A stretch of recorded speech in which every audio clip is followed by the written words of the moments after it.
大家好，我係雨姐，終於同大家 update 我最新嘅消息啦。呢一個1月份呢，我終於都有穩定嘅工作啦。同時我都經歷咗大雪同埋巴士罷工嘅。咁呢2個禮拜，我每日都返成11個鐘頭零15分鐘啦。我個人係真係非常之攰，亦都冇私人時間。但係有得必有失啦。咁起碼喺呢一段時間賺多少少錢，咁我日照長啲嘅時候呢，我就可以出返去玩啦。講返12月份啦，我湊埋埋呢，都終於有1份糧嘅價錢，即係代表我落地到今時今日呢，我每個月都有萬零蚊嘅收入嘅。喺我拍完上條片之後呢，我都有3份工可以俾我試工嘅。咁第一份呢，就係一間米線鋪嚟嘅，我 SMS 佢之後呢，佢就即刻同我講話，你聽日過嚟試工1個鐘啦咁樣。咁呢，我都好清楚呢一邊嘅試工呢，好多嘅華人鋪頭呢，都係唔跟從法律，係可能會冇薪啦。咁我都有問佢試工呢到底有冇錢啦，佢都同我講話正式錄用之後先會計返1個鐘頭價錢俾我。咁我就抱住一個做義工嘅心態呢，就去咗試工1個鐘啦。第二間呢，就係一間四川菜嚟嘅，呢一間呢，就係我之前去 walk in，然後再 interview，佢再安排我試工嘅。咁試工嘅嗰一日呢，我一入到去，佢就即刻叫我去洗廁所啦。咁呢位經理呢，佢都有示範我睇嘅。咁我係一個極度嚴重潔癖嘅人，即係未去到最後一刻呢，我都希望唔使去公廁嘅人嚟嘅。而當刻嘅心情呢，就係望住呢一個眼前睇落佢後生都幾靚女嘅一位經理啦，就喺度諗啊，點解人哋做到你又做唔到呢？人哋唔知洗咗幾多年廁所，可能先至做得到呢一個位。咁點解人哋做到你又做唔到？憑啲乜嘢你係比其他人矜貴呢？我就係憑住呢一個心態去催眠自己之下呢，我終於洗咗第一次嘅廁所啦。咁由於佢係試工嘅關係呢，中間有幾個時間俾我落場啦。由於我嘅心理陰影實在太大啦。咁我呢，就不停咁樣喺度揾工啦，然後再聯絡返之前嗰間米線鋪啦，就即刻俾我又揾到一份可以即時見工嘅，係一間專門嘅 reception 啦。我去到嗰個地方係一個了無人煙、周圍一片荒蕪嘅地方啦。咁然後入到去有2位都話係等緊 interview 嘅，咁個面試官同埋嗰個等 interview 嘅人呢，又好似認識嘅。咁然後突然之間佢又同我哋幾個講話，你哋聽日先再嚟啦。跟住我就覺得好奇怪啦。然後我係 keep 住都仲有見到佢有招聘咯。我係有少少懷疑佢哋其實唔係真係請人啦。咁我唯有係當一個好奇怪又冇乜損失嘅一個經驗啦。然後就再返去嗰間四川鋪度試埋夜晚嘅工。咁由於佢晚市就比較多客啦，咁就冇安排到話洗廁所嘅。咁收工之後呢，佢都仲有一餐俾返我食。其實我就好鍾意食辣啦。咁佢嗰一餐複食呢，對我嚟講都幾好味。收工嘅時候呢，就會揾張 form 去填返你到底今日返咗幾多個鐘啦。咁嗰位經理呢，就同我講話啊，我哋實習生頭嗰2個鐘呢係唔計錢嘅。我都有好直接咁同佢講，但係當然都係一個低聲下氣嘅態度啦。我就話，但係我都有工作啊。佢先至即刻褪軚，之後呢，就俾翻嗰2個鐘價錢我。咁如果唔係嘅話呢，我頭2個鐘洗廁所嘅經歷呢，就係冇錢啦。咁我都算好彩啦，唔使同佢爭論得太耐。跟住佢就即刻褪軚，如果唔係嘅話呢，就應該好麻煩啦。咁呢間四川鋪呢，我之後都仲有返過幾日嘅，咁但係佢呢，就拖咗我1個月先至出返糧俾我啦。咁講返嗰間米線鋪啦，我聯絡咗佢之後呢，佢都真係有俾我返工嘅。咁裡面呢，就派住一個台灣嘅留學生啦。咁呢間鋪頭呢，就係主打一啲石鍋嘅米線，佢真係成個石鍋擺喺個爐頭上面喺度燒紅佢，之後再俾啲客食嘅。咁然後呢，呢位留學生嘅要求呢，不停都係要快，咁我呢，都唔小心咁樣辣親我隻手啦，睇唔睇到啊？咁其實依家都過咗個零月啦，佢笪瘌呢都仲喺度咯，未正式完全好返嘅。其實咁我都為咗我多災多難嘅手呢，買咗2隻藥膏啦。第一隻呢，就係我之前講話我隻手指咔咔聲啊，跟住呢，我就買咗呢一隻。呢一隻咧就係一啲關節痛啊、關節勞損啊咁樣嘅藥膏啦。咁另一隻咧就係一隻去疤同埋係一隻燙傷膏嚟嘅。但係我隻手整親，大約過咗2-3個禮拜，我先走去買咯。所以我諗我隻手應該都係永遠都會有笪疤喺度。咁就係呢一隻。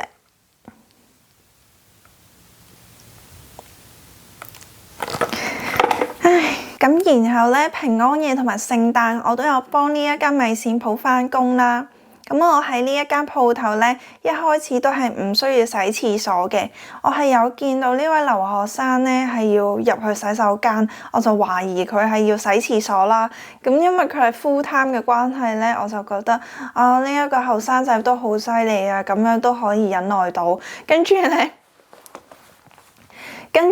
點知咧？去到聖誕嘅嗰一晚返工咧，我就喺呢一間鋪頭洗咗第一次嘅廁所啦。咁今次咧就冇我喺四川鋪嗰陣時咁反感嘅，因為呢個後生仔咧就係不停咁要我快，然後佢就成日都鬧我或者去 push 我啦，跟住佢就令到我喺呢一間公司咧係不斷咁耷低個頭，有少少內疚嘅感覺嘅。咁然後我就覺得，人哋都做得咁辛苦啦，反正都係之前洗過一次啦，咁今次望落個馬桶都 OK 啦，唔係好差啫。咁佢都好似做得好辛苦，好大壓力咁樣啦。咁我又曾經都試過洗過一次啦，唯有忍耐下啦，叫做幫輕下人啦。咁跟住我就抱住呢個心態，我就喺呢一間鋪頭度洗咗第一次嘅廁所啦。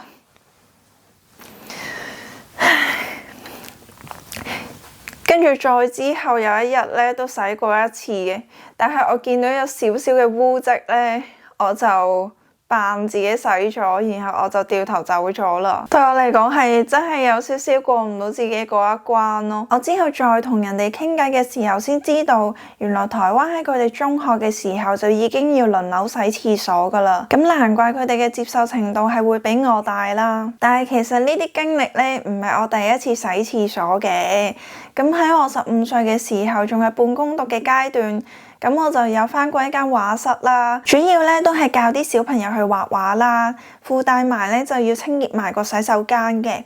喺我嘅印象中，應該都清潔過好幾次噶啦。咁嗰陣時嘅心態就係，一方面我係真係好中意教畫畫啦，另一方面咧就係我啱啱出嚟做嘢冇耐啦，就算幾難捱都好，我都係要去克服，起碼做夠半年1年咁樣先至叫做工作經驗啦。嗰陣時係一直都係咁樣諗嘅。咁而家嘅我咧，工作嘅經驗咧就已經係2年半工讀，再加10年嘅工作經驗，加加埋埋都成12年噶啦，唔再係12年前嘅嗰個自己，乜都唔介意，乜都忍讓嘅嗰一種咯。所以對我嚟講咧，個心真係百般滋味。而呢2間鋪頭咧，都係普通話同埋簡體字嘅鋪頭嚟嘅。喺工作環境上面咧，佢哋啲普通話有時講得好快咧，我又聽唔明啦。佢哋啲用詞咧，同我哋嘅書面語嘅叫法咧，未必一樣啦。有時候咧，有個溝通上面嘅出錯，甚至乎四川鋪嘅老闆娘同埋個經理咧，佢哋都係北方口音捲嚟捲得好犀利，佢哋講得仲要好快咯，所以有陣時係真係一啲都聽唔明嘅。自問自己啲普通話都唔係真係咁差啦，但係其實喺個工作環境上面嚟講咧，佢哋係會講得好快嘅時候，你真係會聽得好辛苦。而我喺呢一個咁嘅環境度工作咧，真係無時無刻都冇乜自信，真係有時真係耷低頭見到有嘢就做咁樣嘅咋。同佢哋傾偈咧就更加會少啦，因為始終咧佢又唔知你聽唔聽得明，跟住大家又係啱啱新相識咁樣咧。再加上只係一個同事，亦都唔會講太多嘢啦。咁見到佢哋可能識得耐啲，大家都係用普通話傾緊偈嘅時候，你就會企埋一邊咯。而呢間四川鋪咧，主要都係請一啲留學生啦。個感覺上咧，佢哋都係好似啱啱出嚟做嘢咁樣嘅，所以咧我都係要配合翻佢哋。如果唔係，我就做晒啲嘢啦。而第3份咧就係一間麵包鋪嚟嘅。喺我洗完第一次廁所，心理陰影超級大嘅時候咧，呢呢一間麵包鋪咧就 email 回覆我可以見工啦。我見到佢個新鋪位裝修貼咗張紙出嚟話請人，咁我再 email 佢先至請嘅。咁佢係香港人開嘅鋪頭啦，主要都係講廣東話嘅。咁佢一開始嘅試工咧就已經有3日嘅時間俾我啦，唔似得之前嗰2份咁好虛無縹緲喺度等佢俾加我翻。咁 Boxing Day 咧就係我第一日翻工啦，咁就直至到今時今日咧，我都仲係翻緊呢一份麵包鋪嘅。咁由於咧係現在進行式嘅關係咧，我就唔方便喺度講得太多啦。由於佢係開分店啦，所以先至多咗幾個嘅工作機會。因為我其實係住喺 Richmond 啦，呢一邊咧其實以前係一個小香港嚟嘅。喺20幾30年前呢，啲香港人過晒嚟呢一邊聚集啦，跟住開咗好多鋪頭啊，甚至乎起樓啊、起商場咁樣啦。而到今時今日呢，其實有好多都已經轉手俾咗大陸人去經營啦。咁所以呢，揾翻同區其實好多都係普通話嘅鋪頭啦。咁我當初點解咁難揾工呢？就算我有 interview 機會呢，入到去佢哋都係講普通話㗎。咁呢一邊呢，其實講翻普通話嘅主要 prefer 都希望請翻普通話嘅，因為佢見你唔係母語普通話咧，佢係可能有少少會覺得驚你工作上面係聽唔明啊咁樣嘅。interview 嘅時候咧，佢哋都可能會附帶問我一句你會唔會聽唔明啊？甚至乎喺工作上面，好似嗰位四川鋪嘅經理咧，佢係成日都 remind 我哋你到底係咪真係唔明啊咁樣咯。咁所以都好理解點解佢哋會 prefer 去請翻同語言嘅人，因為真係實際做起嘢上嚟嘅時候，佢哋講得好快啦，跟住真係有啲難聽得明嘅。同一時間咧，其實呢一邊講廣東話嘅鋪頭咧，真係好少啦，已經變到。咁所以咧，如果要揾翻一個廣東話環境工作嘅話咧，其實都係有啲難度啊，我覺得。咁再加上嗰陣時係年尾啦，我唔知道啲 HR 係咪抱住一個年尾啦，所以唔睇 email 嘅心態啦。咁 anyway 咧，我依家咧都終於有工開啦。咁但係生活得好唔好咧，就另一件事啦。但係至少我維持到呢一邊嘅基本開支，唔需要洗老本先啦。咁同時咧，其實都有啲人同我講話，有啲日本嘅朋友喺呢一邊咧，真係一句英文都唔識都可以揾得到西人嘅公司啦。咁呢一樣嘢都俾咗我有些少嘅信心啦。而且我經常性都會經過商場個 concierge 位咧，我係真係有種感覺點解我唔 in 翻以前嗰一行啊？真係好有衝動想做翻嗰一行，但係一直 keep 住都係因為個英文唔夠自信，所以我先至一直都冇去 apply 咯。咁未來嘅日子我唔知會點啦，因為始終呢一邊加拿大都係計時薪咧，個僱主或者個經理到底想唔想編你翻得多咧？呢一樣嘢都係好睇佢哋嘅心情。而且我慣咗喺香港打2至3份工啦，一份 full time 再加2份 part time， 其實本身咧都已經係得一份工係好不安噶啦，而嚟到呢一個國家咧，就真係得一份工嘅時候，就真係揦嘢啦。當你一個人咧慣咗2手準備嘅時候，你嚟到呢一邊淨係得翻一份工，淨係得1手準備，甚至乎揾一份工都已經咁難嘅時候咧，嗰種焦躁同埋不安咧，仲有嗰種生活壓力咧，係非常之大嘅。其實根據 BC 省嘅法例咧，係會令到啲僱主根本就唔會俾咁多工你開，咁多嘅鐘數你咯。咁我首先就講下呢一邊嘅法例先啦。每日 over 咗8個鐘頭，但係未到12個鐘嘅話咧，嗰度嘅時間就係1.5倍人工啦。而 over 咗12個鐘咧，就要2倍嘅人工嘅。而每週咧 over 40個鐘咧，就要1.5倍人工啦。而每週必須要有連續32個鐘頭嘅 off， 如果唔係咧，喺呢一段期間裡面工作咧，都係要1.5倍嘅。一週裡面7日都返晒咧，僱主係是但去揾1日俾1.5倍人工啦。咁食飯咧係冇錢啦。呢一邊啲工作咧，基本上一係就15分鐘食飯，一係咧就30分鐘食飯。呢樣嘢咧都係根據僱主到底點樣決定啦。咁所以呢一邊就算俾好多工你開咧，都都唔會 over 40個鐘一 week 咯。咁所以呢一邊呢，有好多人都係選擇打2份工或者以上啦。咁亦都同時另一個問題就係工作機會到底係咪真係咁多呢？我諗都係越遲嚟嘅人就越難揾工啦，即係好似我咁。其實我每一份工呢都係講話我要做全職，然後呢佢哋先請我嘅。咁我去到12月尾嘅時候呢，四川鋪同埋米線鋪呢就準備希望可以將我嘅間呢就變咗係 full time 嘅間啦。咁但係呢，我就同佢哋講話可唔可以轉 part time 啦？佢哋呢就係唔需要 part time 嘅，所以我2份工都辭咗啦，就剩翻麵包鋪呢一間咯。呢一邊嘅工呢，開頭嗰一段時間呢都係一個試工嘅階段呢，佢係唔會俾咁多工你開嘅。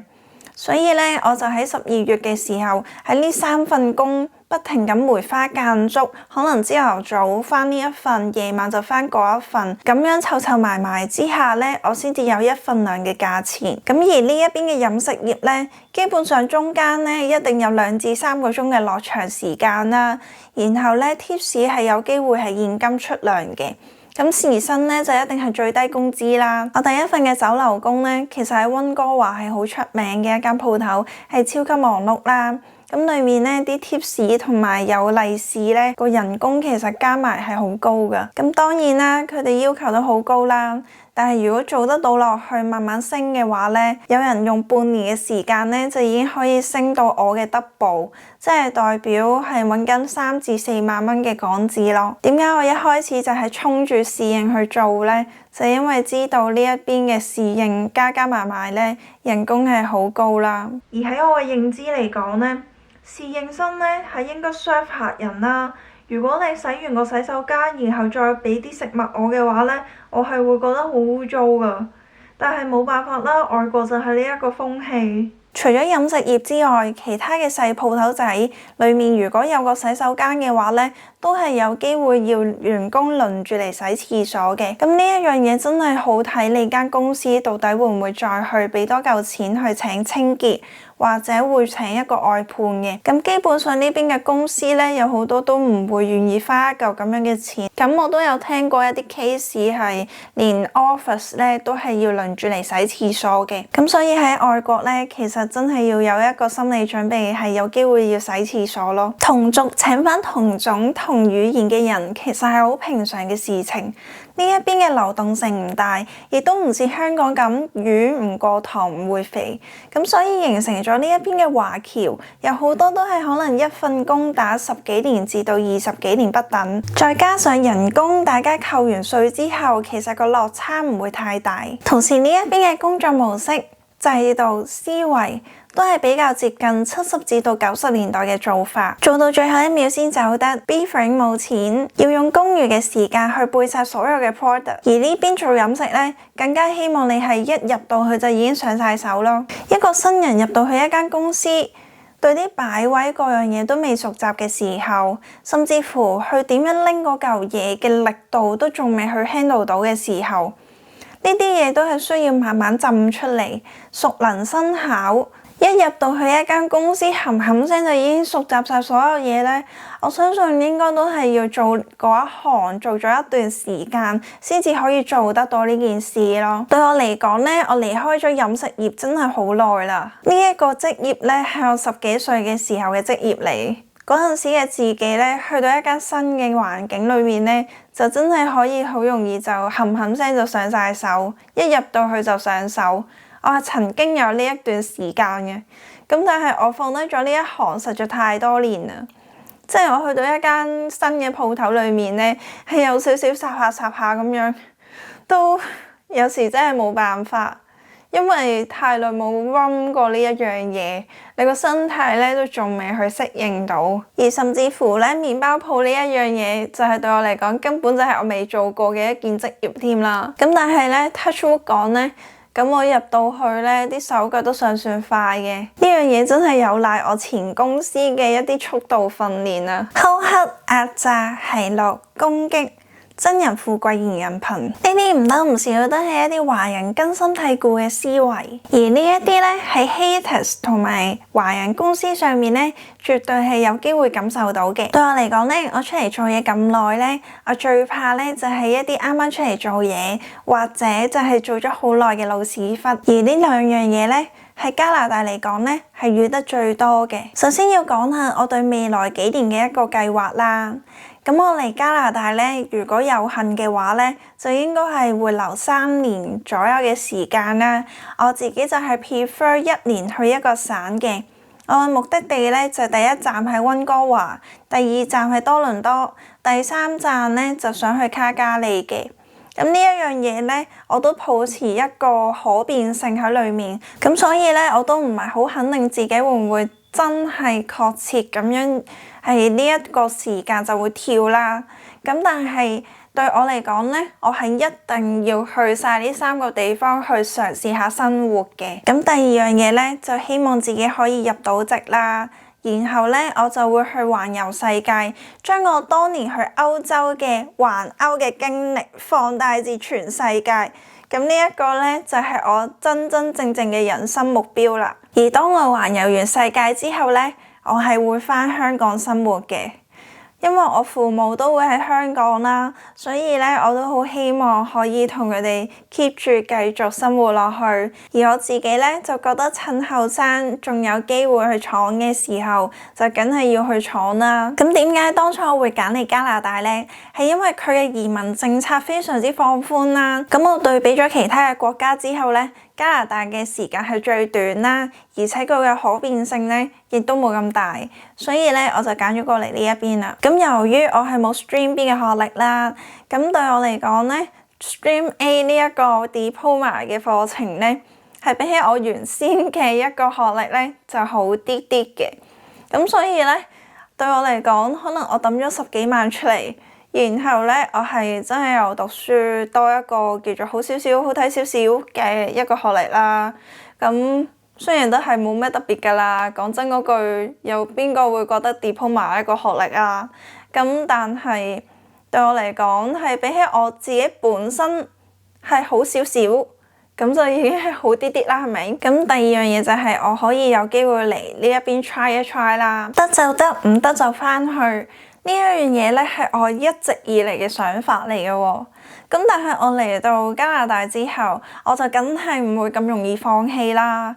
即使英文對我嚟講係一個好大嘅挑戰啦，咁但係人生係唔應該停滯不前嘅喎，應該係每分每秒都去學習一啲新嘅事物，咁樣先至係真正嘅人生喎。咁所以對我嚟講，即使英文係真係好難、好大挑戰，咁但係你點都要去努力少少，去嘗試，盡咗自己嘅綿力，即使失敗都係無悔，呢一樣嘢係好正常啦，係咪先？咁所以我都係有少少唔明啲 haters 係諗啲乜嘢㗎，即係你覺得鬧人哋返香港，跟住踩人哋英文低，呢一啲嘢係對你有好處？定還是你嘅生活壓力令到你去不斷咁講一啲不負責任嘅説話，去舒壓你自己本身嘅生活壓力啊？定還是你覺得做 YouTube 係會比你生活好？我用咗1年嘅時間去自學剪片，到依家都唔係話特別好熟用啦。咁另一方面咧，咁所有嘅器材各樣嘢咧都係自己嘅興趣而買嘅。我對住個鏡頭咧，都仲係有少少驚嘅感覺，嗰種緊張，所以可能有陣時咧就窒機。喺現階段嘅我咧 ，YouTube 呢樣嘢咧都唔會帶嚟收益啦。而我剪片嘅時間咧，至少都要用3日至到7日嘅時間，係講緊全日24個鐘頭投入去做喎。所以咧，其實呢一樣嘢基本上都真係興趣嚟嘅咋。我唔知道我回應咗呢一啲 haters 之後，我會唔會帶嚟一個更加嚴重嘅後果啦？在此，我希望大家深思一下，點解要攻擊一啲完全你自己唔識嘅人？如果你係覺得同呢一個人曾經有一啲過節，而要去攻擊佢嘅話，咁我相信人哋可能都已經忘記咗你啦。放下自己嘅執着同埋執念，呢樣嘢講出嚟好似好簡單，實際上要做起上嚟其實係好難。呢樣嘢我都用咗好幾年嘅時間去學習同埋消化，先至可以做得到出嚟。希望網絡嘅風氣會越嚟越好，少啲負能量，少啲攻擊性，多翻一啲正能量，去鼓勵同埋支持其他人。呢樣嘢不論係網絡上面定還是喺社會嘅風氣上面，都係非常之需要嘅。最後我真係好多謝大家嘅鼓勵說話，呢樣嘢咧都令到我去支撐咗我一段失業難捱嘅時間嘅。呢段時間的確係非常之忙啊，我都好希望可以同大家 update 得密啲，或者出多啲片啦。因為始終 YouTube 都係我啱啱開始做冇耐啦，我都好希望可以繼續經營落去，唔想咁快半途而廢。因為始終我做 YouTube 嘅目的咧，一開始其實由始至終喺好多年前我就已經係想做旅遊嘅節目啦，而唔係話去移民嘅節目嘅。咁但係咁啱嚟到呢一邊啦，又有一個機會啦，我都好希望自己可以記錄呢一件事啦，而且另一方面就係我可以藉此咧去訓練我自己剪片剪得快啲，影相影得快啲，跟住 up 片同埋 up 相咧都會快啲，咁我就可以喺環遊世界嘅時候咧就唔需要花太多嘅日數咧去負責呢一樣嘢。咁當然啦，以我咁樣嘅 update 速度咧係真係有啲慢嘅。咁我都好希望可以慢慢越嚟越進步，不論喺剪片 update YouTube 方面啦，定還是喺英文方面，咁都好多謝大家會睇我啦。咁都希望大家未 subscribe 我嘅都可以俾個 subscribe 我啦，咁同埋可以睇翻我之前啲片，咁同埋就係記得 CLS 啊，同埋開個叮叮鐘，咁就可以見到我最新嘅 update 片啦。咁我都希望可以應承到大家可以 up 到多啲片啦。咁呢一樣嘢咧，我都唔係100% sure 可以 guarantee 到大家嘅。咁我都希望自己可以做到一個月 up 到2條片啦，希望。咁嚟緊呢個日照長啲，我就會出翻去啲景點度玩噶啦。咁到時咧就應該可以多翻少少片睇啦。咁我都知道旅遊片大家好似冇乜興趣，咁但係我係唔會放棄呢一樣嘢嘅。呢樣嘢都係我當初想做 YouTube 嘅目的。咁多謝大家，記得 CLS 叮叮鐘。好啦，拜拜，ciao。